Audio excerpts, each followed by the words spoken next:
Bagi Anda yang ingin mencicipi bagaimana rasanya makanan khas Asia dan Asia Tenggara untuk menu berbuka puasa, kini Anda cukup mengunjungi lokasi jajanan berbuka puasa di pusat kota Banda Aceh yang buka pada sore hari selama bulan suci Ramadan. Kuliner khas berbagai negara luar ini cocok dengan lidah masyarakat Aceh karena resepnya telah dimodifikasi dengan bumbu rempah khas lokal. Bazar kuliner milik Evan selama bulan puasa selalu menjadi incaran warga Banda Aceh untuk berburu takjil berbuka. Pasalnya berbagai aneka mie dan makanan perpaduan dari berbagai negara seperti Thailand, Singapura, Korea, Hong Kong hingga Jepang tersedia di sini.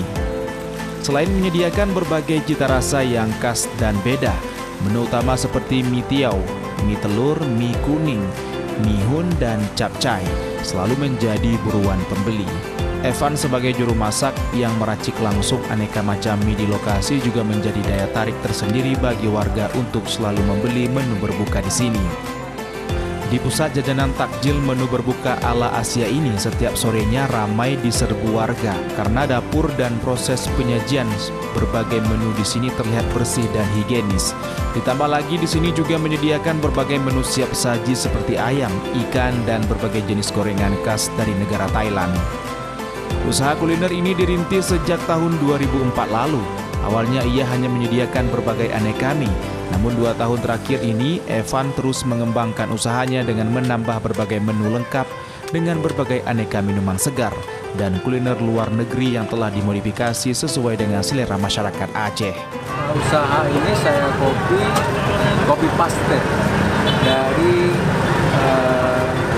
tiap-tiap negara yang pernah saya kunjungi, seperti di Thailand, Singapura, Hong Kong,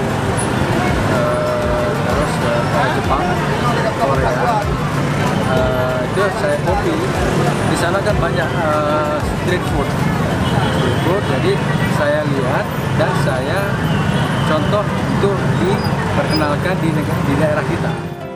Salah seorang pembeli Maulidar menyebutkan mie tiao yang ia beli di sini terasa beda dengan mie tiao pada umumnya karena cita rasanya yang khas dan cocok dijadikan penganan untuk berbuka puasa. Kalau di Aceh kan jarang ada tuh yang jualan khas-khas kayak gini. Cuman ini kan dilihat dari bazar kan di Aceh jarang tuh, makanya kayak jadi salah satu tempat orang Aceh untuk beli gitu. Biryani ya? Hah? Iya, Thailand gitu loh. Setiap bulan puasa, Evan mampu menghabiskan mie secara keseluruhan hampir 300 kilo per hari dengan omset mencapai 10 juta rupiah lebih. Kuliner Ramadan ini mulai buka dari pukul 16.00 waktu Indonesia Barat hingga menjelang waktu berbuka. Dari Banda Aceh, Syukri Saripudin, iNews melaporkan.